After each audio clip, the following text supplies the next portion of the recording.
The next concept we want to learn in single stick is changing. Why are we changing? What's the reason and the purpose behind it? So generally the purpose behind the change is to see how well their shapes cope under pressure and under stress. And what I mean by that is when you start punching and changing, can they maintain their frame? That's what we're looking at. So the first change we're going to go through, it's so basic, it's going to help you refine your skills and your techniques that you've learned from the first form.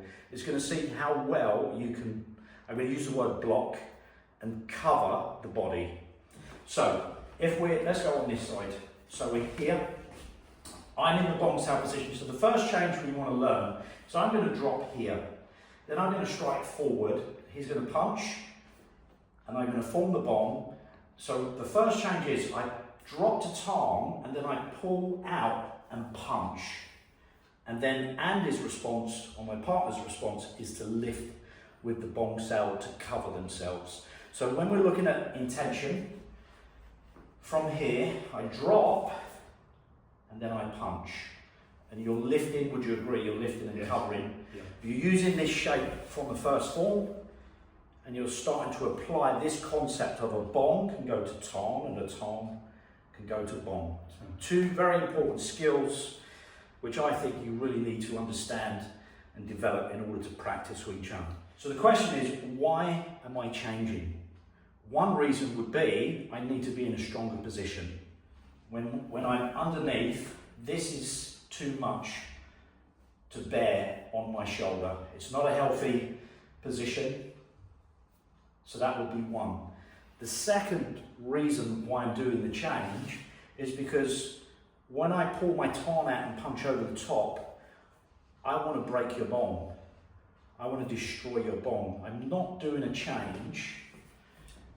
I'm not doing a change to look like we're doing Wing Chun. That's not the reason why you're doing it. You're deliberately doing the change because you want to beat the Bong Sau. You want to destroy the bong. A simple way to beat bong, if I had James, I'd do double stick. But a simple way to destroy and beat Bong Sau in the concept of double Chi Sau is just to press down quite abruptly or brutally. But you can't really do that in single stick just because it is a training exercise, so you've got to respect some of the agreements. So we're here like so. So if we start rolling, what I want to do is I want to change and beat the bong and totally crush the shape. Otherwise there's no reason for me to do the shape other than to look like I'm doing Wing Chun, which is not really going to do you any good.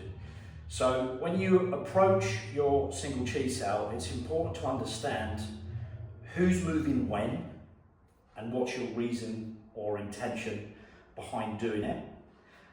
Who's breaking stick, who's responding to keep stick. And then when you start learning the changes, which we're going to cover some of them on the channel, I want to understand why I'm doing certain changes. So just to recap, before we go into the next shape, we're rolling, and when I change, it's to break the Bong Sau and actually hit the person in the chest. And if the timing's right, you've got control. You're punching over the arm. Okay? So we'll leave it there.